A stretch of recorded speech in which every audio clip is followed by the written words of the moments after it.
Welcome, everybody. I know there's some coming and going as we move from one meeting to the next, but we'd like to make a start promptly. So I invite you to take a seat as soon as you can. Thank you for your cooperation.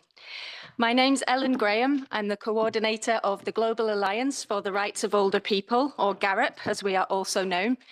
We're a coalition of around 400 non-governmental organizations worldwide advocating for the human rights of older persons and specifically for a new UN Convention on Older Persons' Rights. And it is our great pleasure as a global alliance to be co-sponsoring this event today.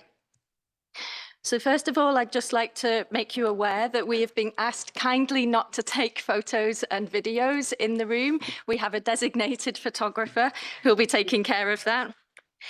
I also want to inform you that the language of this event is English. And we also have some colleagues following us online via WebEx. We can't always be in the same room together, but they are with us in spirit.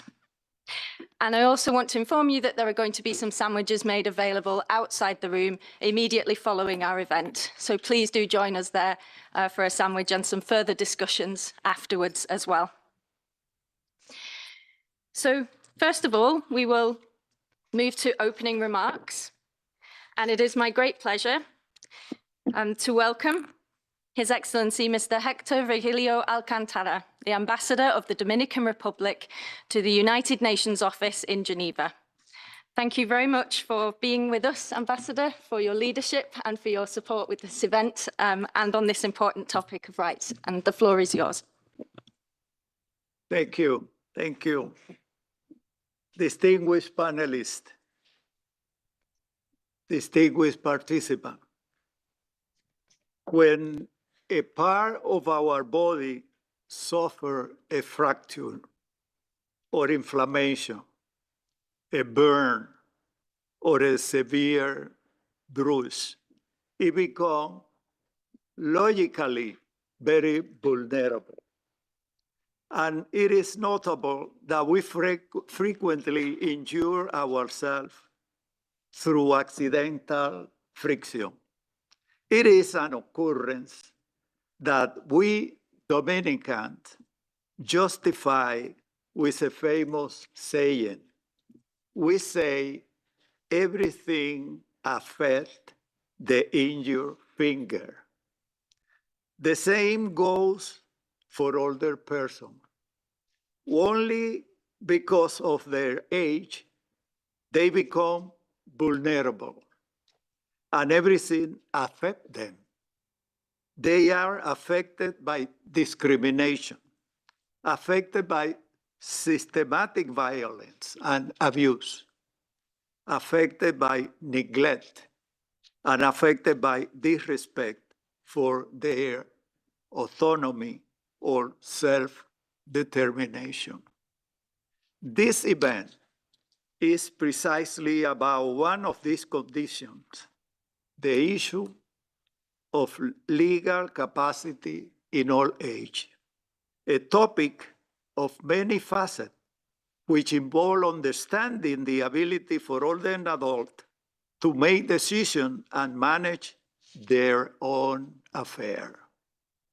The first thing we would like to highlight is that existing international human rights instruments do not provide sufficient specificity or explicit protection for the autonomy and independence of older persons.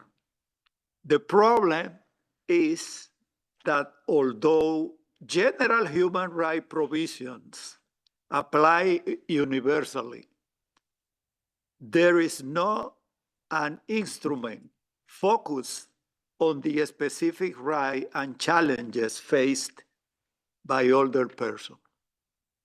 While legal capacity is a fundamental right, many older persons are deprived of it, leading to violation of other human rights, including coercion, abuse, or segregation. This occurs because there is insufficient monitoring of the human rights situation of older persons within various right domains. The challenges that older persons face in accessing justice system, for example, and the lack of support to exercise their legal capacity in relation to health treatment, property, and inheritance are notable. There's a lot of evidence that the discriminatory social attitude toward older persons reduce their right to equal protection under the rule of law, and they are often denied autonomy and agency as right bearer within law and society. There is still little development of indicators specifically related to access to justice for older persons. However, in an essay published in the Elder Law Journal in 2016, it is already proposed the adoption of an international older persons human rights index that uses access to justice as a critical measure of the status of the rule concerning the human right of older persons. It's an index based on a multidimensional model of elder law. Among the law's legal system and core principles and values embedded among the dimensions are prohibition of all forms of discrimination and guarantees of equal treatment under the law for all persons. Laws and legal systems that provide a special protection for older adults, taking into account the goal of providing and responding to the special needs of older persons. Laws and other means for providing older persons with the legal tools they need in order to plan their future and exercise control over their life. As I conclude, I would like to wish this forum an enriching dialogue and fruitful conclusion, and to add my voice to those, many of whom are here, who advocate for a specific international instrument on the human rights of older persons. Thank you. Thank you so much, Ambassador, for those very powerful comments. And I think you framed our discussions for today perfectly. I would now like to give the floor for more opening remarks to the organizer of this event, Ina Völker, head of the Secretariat for International Policy on Aging at BAGSO, the German National Association of Senior Citizens Organization, vice chair of our Global Alliance, and member of the NGO Committee on Aging, Geneva. Thank you, dear Alan. Dear Ambassador Alcantara, dear Mr. Wieland, dear colleagues here, it's a pleasure to be here and a pleasure to be able to organize this side event here. So I first actually wanted to really thank all of our partners and many co-sponsors, which I won't read out because you will have seen on the flyer, it's quite a big number. But yeah, thank you all for your support. And as German National Association of Senior Citizens Organizations, we're very pleased to be able to organize this side event during the Council at such an important moment of time as well, with the GA resolution being adopted, the resolution 78/324, which urges relevant UN bodies to take further action. And so we as civil society really hope to be able to engage much more at the Human Rights Council. And I think this side event for us also is an important contribution to this. And we really want to give all the people's rights in this for more visibility, and in particular also to the topic of legal capacity, autonomy, and informed consent. So we hope to learn today from the independent expert and the other speakers to learn more about the challenges and the gaps in the existing framework and hear about experiences to overcome these and recommendations to close those gaps. And last but not least, I would also like to thank the Dominican Republic and Austria for their support, as well as the German Federal Ministry for Family Affairs, Senior Citizens, Women and Youth, who made this side event also possible. So thank you, and I'm looking forward to a very fruitful discussion with all of you here in the room and online. Thank you very much, Ina. And I think we understand how much hard work goes into organising these events behind the scenes. So thank you very much for everything you've done to bring us together today. So we're now going to move to our panel of experts. We have a very impressive lineup of speakers today, and I'm going to introduce all three of them briefly first. So we have with us Dr. Claudia Mahler, the United Nations independent expert on the enjoyment of all human rights by older persons. Welcome, Claudia. And we have Harumi Fuentes Furuya, the Human Rights Officer at the Economic, Social and Cultural Rights section of the Office for the High Commissioner for Human Rights. And Harumi is an expert on disability rights. Welcome, Harumi. And then we finally have Dr. Nina Giorganzi, the Human Rights Manager at Age Platform Europe and Adjunct Lecturer at the National University of Ireland, Galway. So welcome all. Now, we'd like to have an interactive discussion today for this event, and so I'm going to put some initial questions to our three panelists first, and then we will open the floor to participants in the room also. So perhaps to help introduce the topic of legal capacity in older age, can I please ask each of you to give some real-life examples from your different perspectives on what legal capacity in older age looks like? So how do you observe this in practice? And you can each have up to 3 minutes to respond. And let's start with the UN independent expert, Dr. Mahler.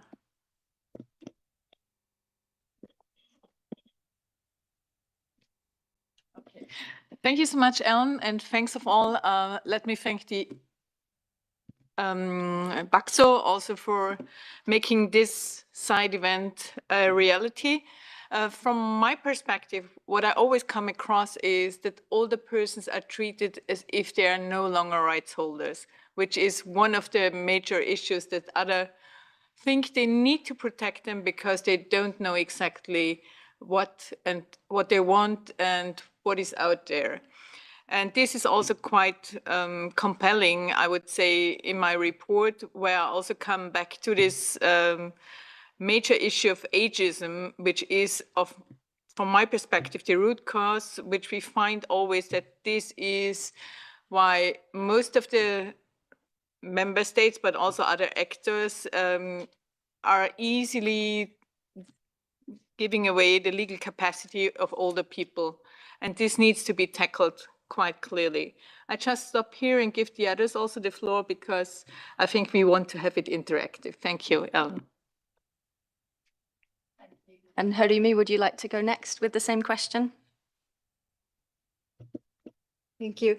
So for me, one concrete example of how legal capacity is restricted is through guardianship laws. So in the cases where disability and age intersect, older persons with disabilities are more at risk of limitations on the right to autonomy, to legal capacity, not only because of their actual or perceived impairments, but because, as Ambassador has mentioned, for compounded stereotypes, social attitudes, and as Ms. Mahler just mentioned, this expectation of others about the agency and the value of older persons and that they don't have rights anymore. And even when there's no guardianship regime in place, in practice, many older persons are still deprived of their legal capacity in all areas. So it can be living arrangements where they want to live, what they want to eat, what they want to wear, but it can also refer to managing their property, inheritance, all other aspects of their life. As you know, under the Convention on the Rights of Persons with Disabilities, all states should transition away from guardianship regimes and towards supported decision-making regimes. And so this includes for older persons with disabilities. And what we have seen is that countries such as Colombia, Costa Rica, Georgia, Spain, Peru, Mexico, they have taken steps to abolish this substitute decision-making regime. And so they have reformed their civil and family laws, family codes, and this opens up opportunities for other countries to follow. Also at the national level, there are initiatives, a lot of them led by civil society, to support persons with disabilities in their decision-making, including for older persons with disabilities. And some good examples exist in New York State and in the city of Barcelona, for example. And in the exercise of legal reform, I'm very pleased to offer the services of the Office of the High Commissioner for Human Rights to support countries in this endeavor. Thank you.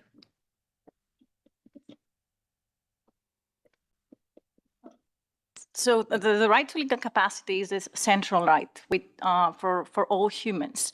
And it has rightly been described as the right to have rights, because without it, we are all powerless. We cannot decide the life that we want to live. We don't have any control of any other aspect of our lives.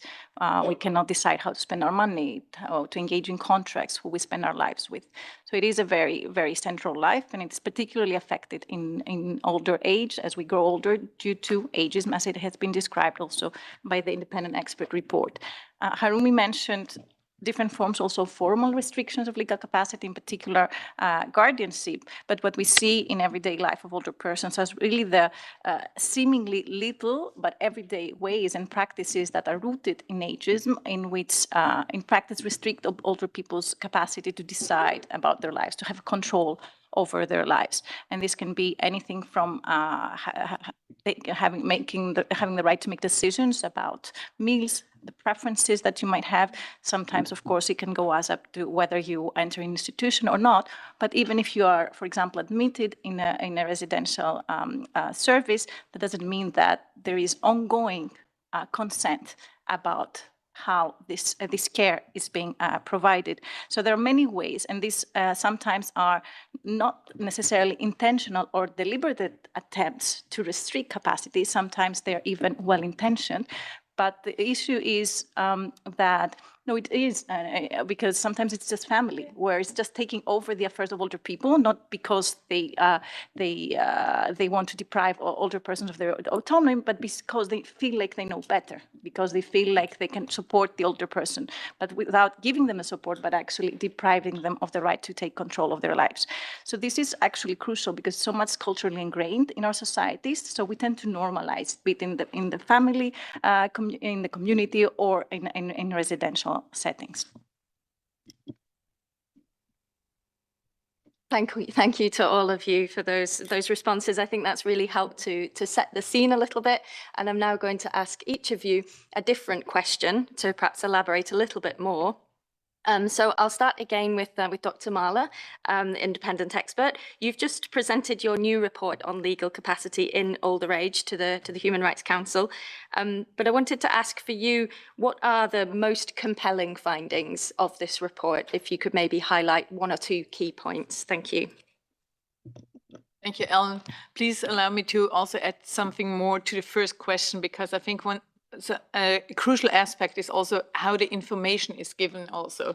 This we very often come across as a very practical tool. If the information is not in a way received which is easy, accessible and understandable, this also leads to deprivation of the liberty to decide. And the other aspects, I think, from my perspective, which very often limits the decision-making process, is also if there are really no specific offers, if there are no different parts you can take to.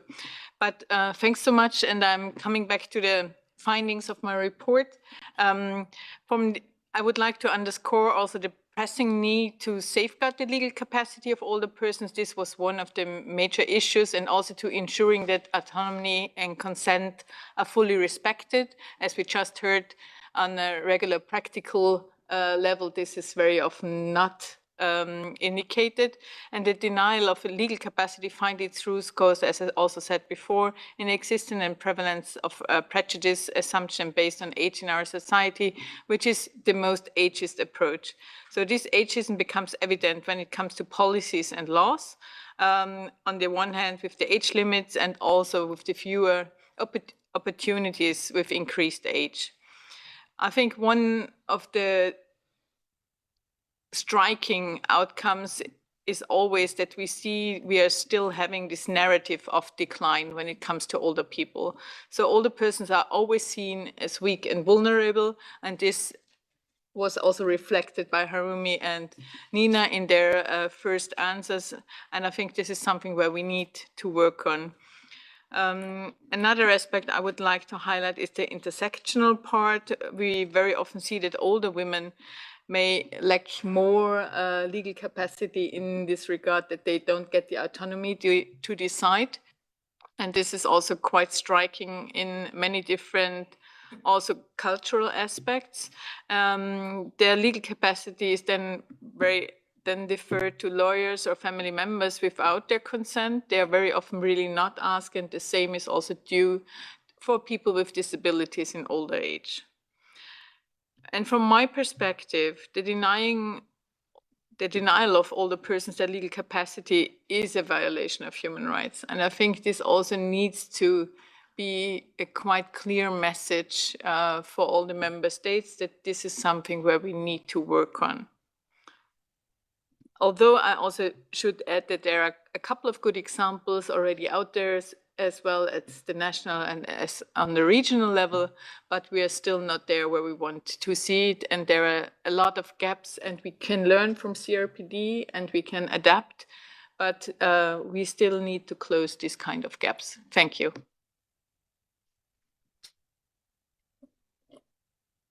Thank you very much for that. And the next question, I'll turn to Harumi now. Please, can you tell us how legal capacity was addressed in the Office of the High Commissioner for Human Rights and World Health Organization legislation guidelines on mental health? And how could that be relevant to people working on legal capacity in older age? Thank you.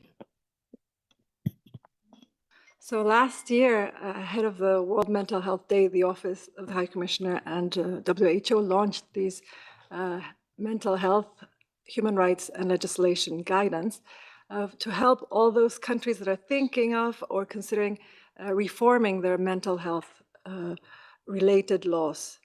So the first thing that came out really clearly was that the legal reforms that are necessary to abolish guardianship regimes, to guarantee legal capacity, are not in the mental health area. They're way beyond the mental health realm. And I have mentioned that they cover civil codes, family codes, laws relating to wills, for example. However, the law can really facilitate a role to guarantee the respect of legal capacity with regard to mental health care and services and treatment. So in that regard, the guidance recognizes, first and foremost, legal capacity as a precondition for good mental health. And it recognizes the need for supported decision-making as a precondition to exercise the right to health, including mental health. So what the guidance sets out is that all people using mental health services, including older persons, must have a right to decide by themselves and have a right to get the support that is necessary to make those decisions. And that includes also the information that Ms. Maury just brought up. And so one important aspect is really ending these regimes of substituted decision-making. So it's not compatible to have the substituted decision-making and to say that we're respecting the legal capacity of people for their human rights. So what the law can do is the law can prohibit the substituted decision-making in the provision of healthcare. They can repeal provisions that allow guardians or other people to take decisions on behalf of persons using the mental health services, including older persons. The law can also explicitly prohibit forced treatment and forced institutionalization, and all forms of coercion in regard to mental health. So as was mentioned in the Convention of the Rights of Persons with Disabilities, part of guaranteeing that agency and dignity of every person is linked to guaranteeing their legal capacity, their personhood, and their legal standing and legal agency. So this can be for persons with disabilities, but I believe it extends to every person and every adult person wishing to make a decision. The guidance comes with a checklist to help all countries measure how they're advancing in line with the convention. This checklist is at the moment not adapted to the rights of older persons. So if there is one ask that I could request, is that we work together to create a checklist that is adapted to the human rights of older persons, because mental health of older persons, from what we have seen, is often misunderstood.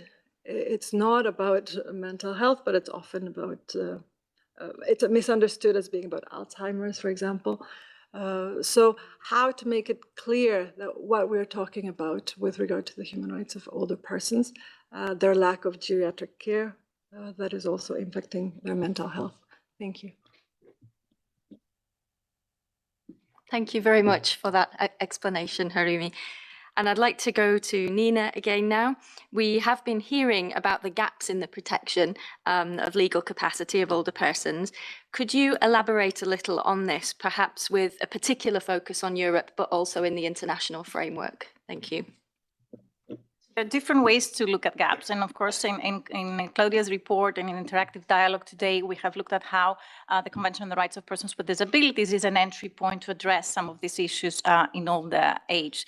So one way to look at it is how far the Convention on the Rights of Persons with Disability is applied in the context of old age, and what are the remaining issues there. But also the other issue that I would like to highlight here is like those unique cases that are unrelated or not only related to disability, where there is a unique aging or ageism component that are completely left out of the remit of the CRPD.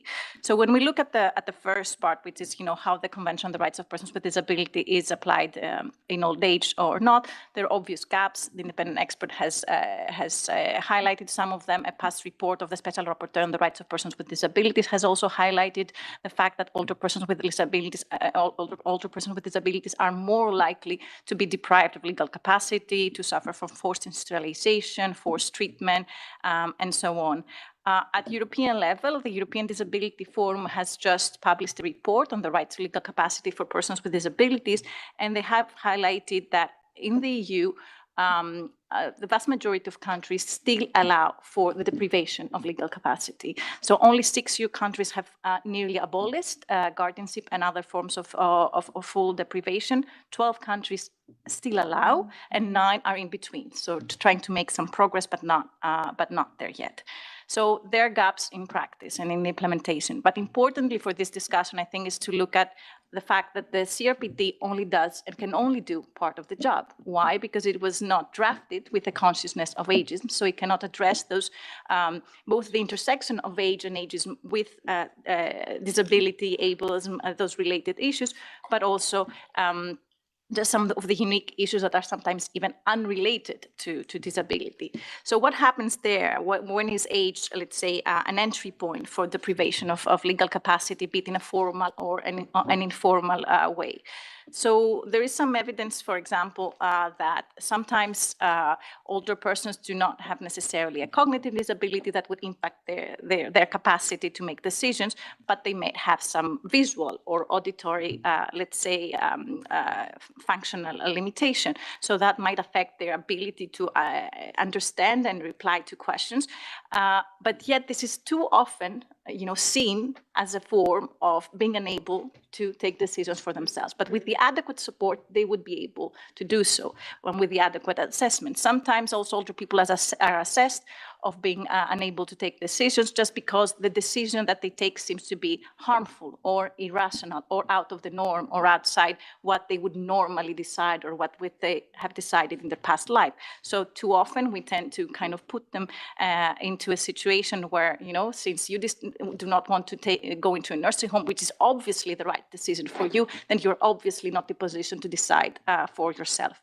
Another way in which this happens, because there's just no alternative. So if there are not support and no services, for example, guardianship may become the norm for older people who are alone and who are perhaps in hospital care, but they need to be discharged. So what happens next if there's no one that can take care of them and there's no care in the community? So they might be, you know, the hospital might be kind of forced into filing for guardianship so that the person can find some care in the nursing home, but without necessarily taking into account the wish of the older person who might not want to go into residential care. And there's of course also the issue of internalized ageism, because many of us also put limitations into what we can do or what we should do, or, you know, what our autonomy should like in old age. So that means that we might ourselves accept some form of restrictions or not claim our rights when we are older. There are issues of inheritance impatience, where older people are pushed into signing out their property, their wealth into their children, and so on. There are issues around isolation and bereavement that put older people in particularly vulnerable situations where they lack the support, they lack the social environment in order to be able to make decisions for themselves. So they are also limited in their ability. And there's of course in some cases also pressure to end their lives, even if they do not necessarily suffer from terminal disease, just because they are older in age. And we have seen to some extent this playing out during COVID, where in some cases older people were really pressured into signing do not resuscitate agreements. So these are issues that are kind of unique in older age, and these have not been addressed and cannot be addressed by the CRPD because the CRPD has not been drafted. It was never its objective to address these situations.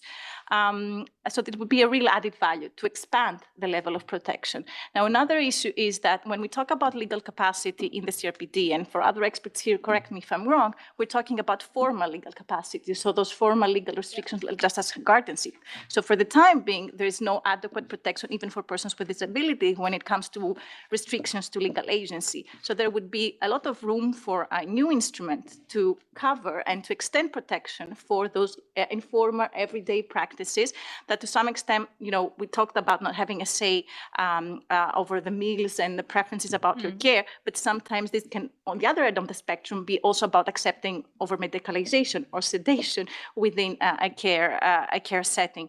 So these issues cannot be without actually being deprived, like without being, I mean, in a system of guardianship.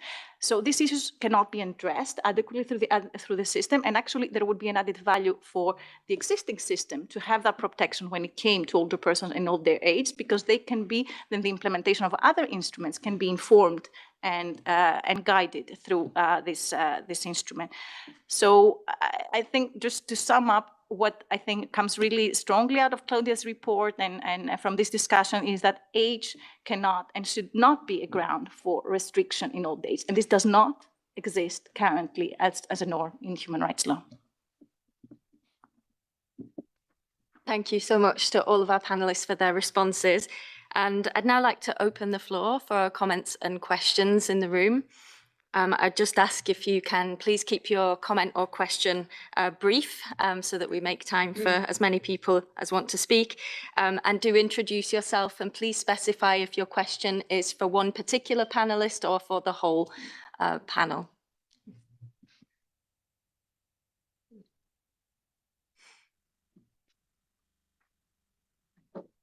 We can also have the interactive dialogue here as well. Yes, feel free to.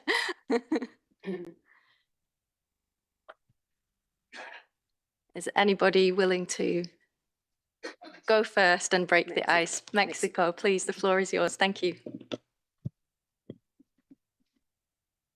Thank you. So, okay, I'm just going to break the ice here, being the first one to speak. And by saying this, first of all, thank you for this incredible panel and all the inputs you provided, which added substantially to the interactive dialogue that was just right before.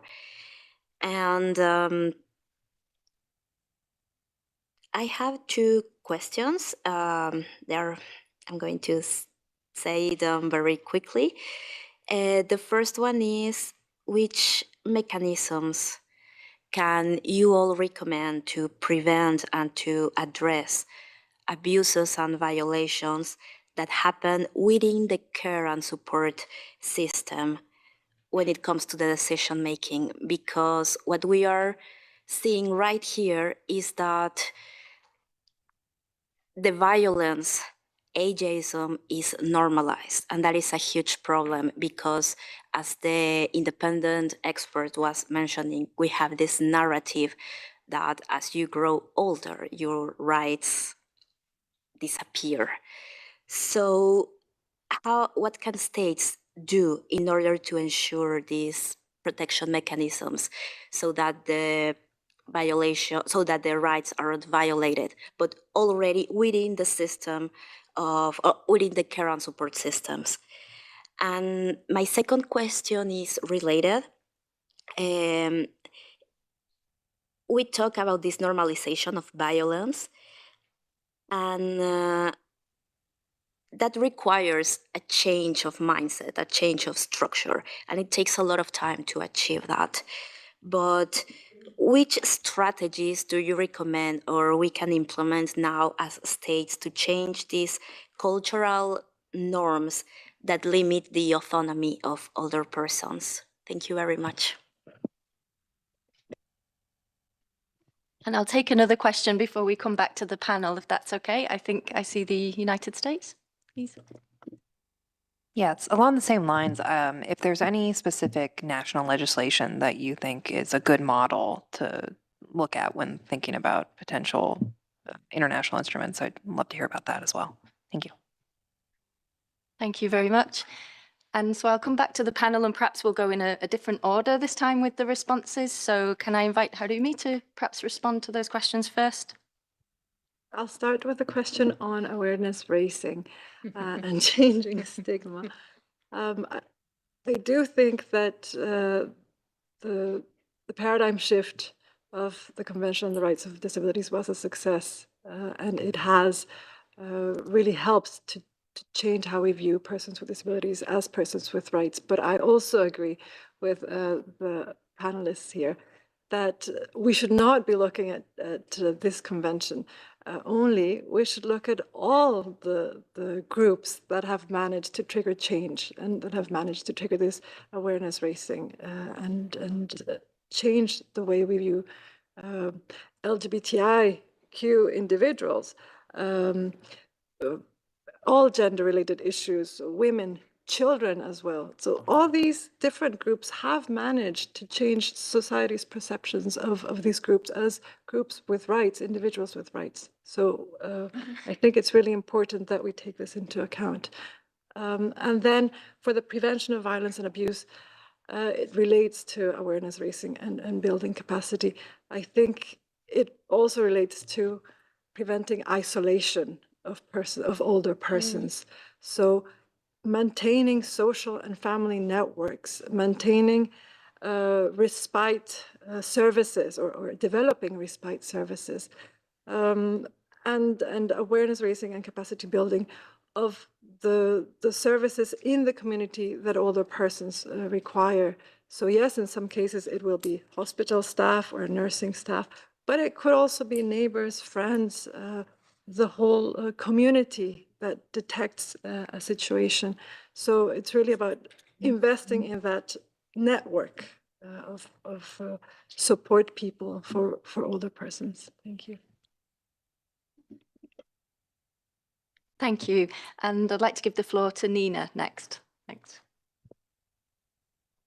when it comes to protection within the care system, and at least within the EU, it's something at the regional level, something that is not easy to address.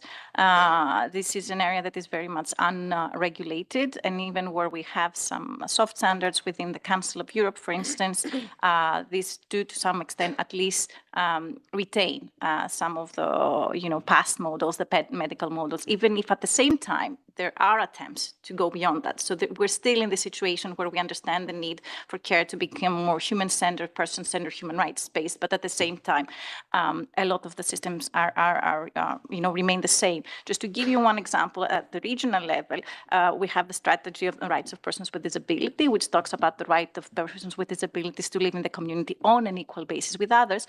When you look at the European Union level, sorry, thanks for correcting me, but when it comes to older persons, we don't have a similar strategy, but the most recent, let's say, policy guidelines talk about the right to live, not even the right, about living independendly for as long as possible. This is not even close to having a right on an equal basis with others, because it does leave more room for restrictions. I hope that within the Latin American region and thanks to the Inter-American Convention, you might have more room for this, but this is not the case for us.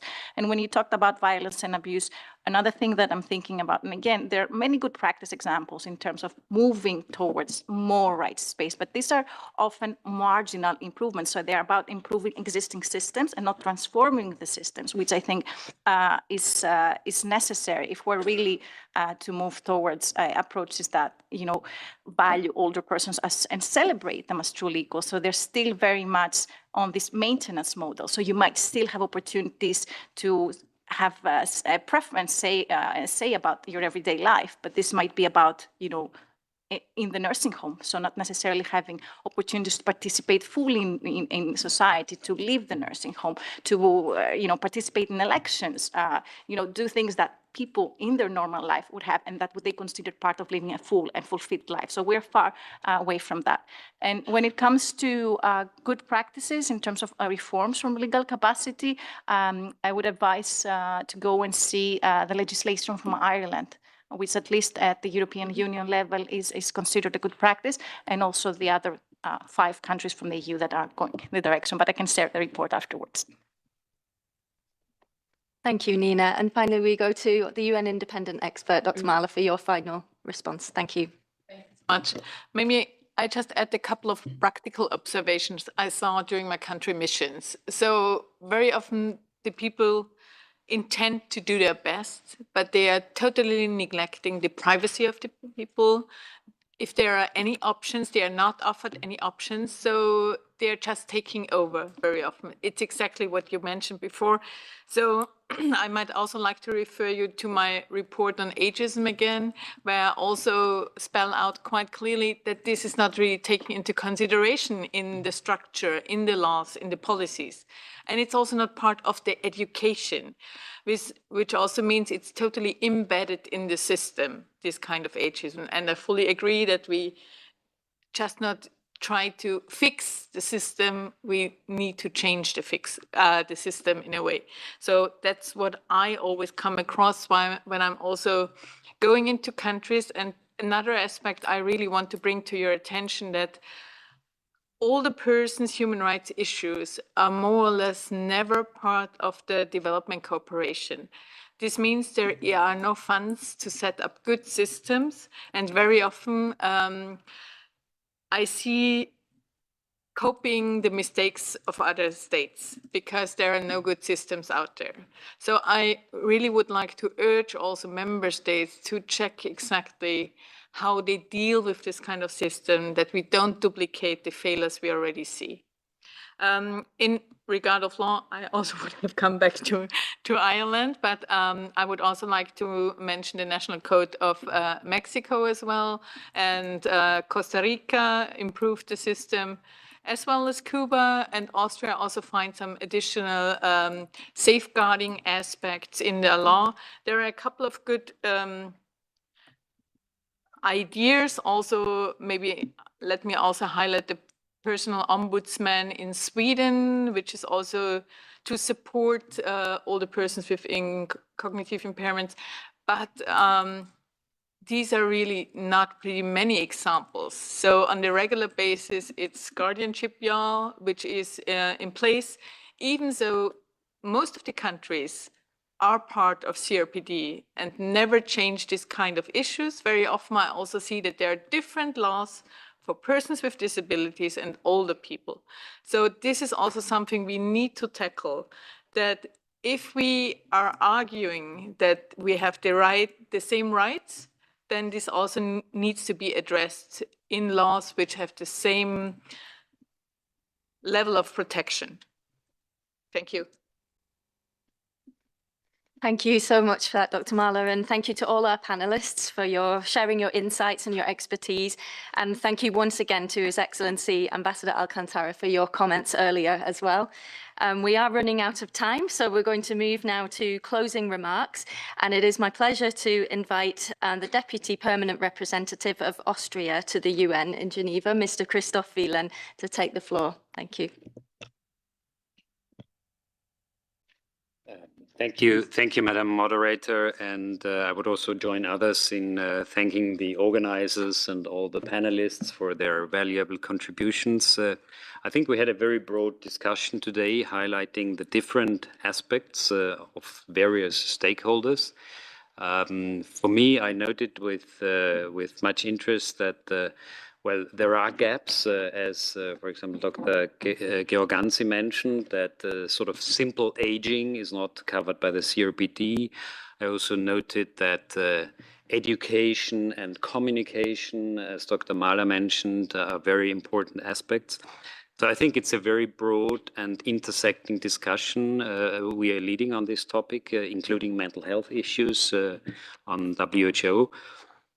And as some of you might know, Austria is very engaged on this topic on human rights of older persons on a national level, but also internationally.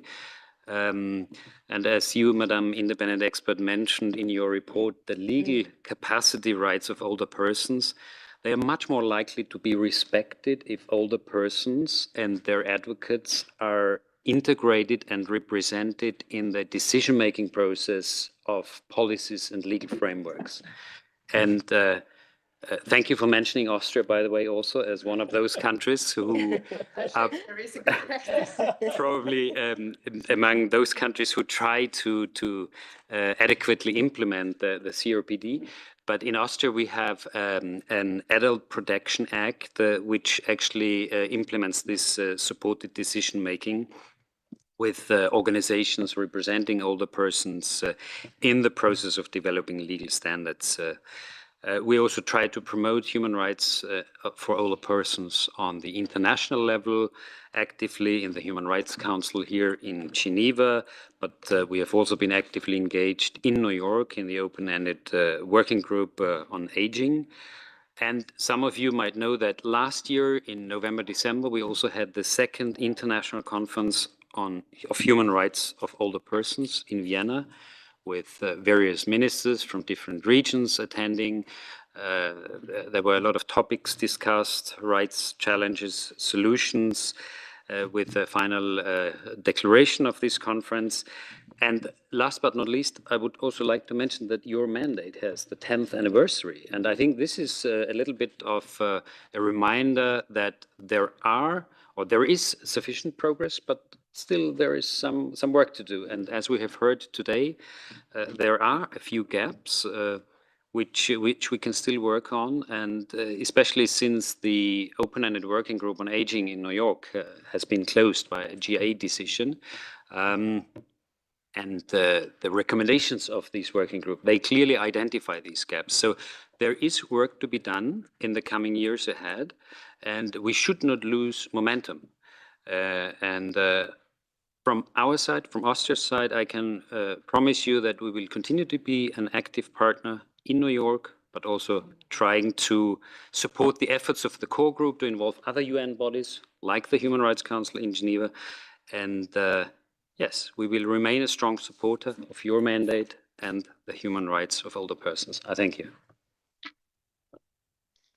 Thank you very much. And for the final closing remarks, I pass to Sylvia Parel-Levin, Vice Chair of the NGO Committee on Aging, Geneva. Thank you, Sylvia. Thank you, Ellen, and thank you all. And before they throw us out, so I will just give a commercial. That please join us on the 1st of October, where we will have an hour and a half to discuss the next steps and what we really expect from the Human Rights Council to do in the future. Because what we have learned, and I just came back from an international conference on guardianship and support in Buenos Aires a couple of weeks ago, and the consensus is that really good intentions are not enough, that only those countries who have adopted legislation, that is where it starts working. And the legislation, whether it's a national, regional, or global level, we know that and I'm going, and I'm sorry, I thank you so much for being here. The next side event is waiting here, and I wish you all a long and fruitful council and a lot of capacity and legal capacity to enjoy life. Thank you. Thank you. And please join us outside for a sandwich. Thank you.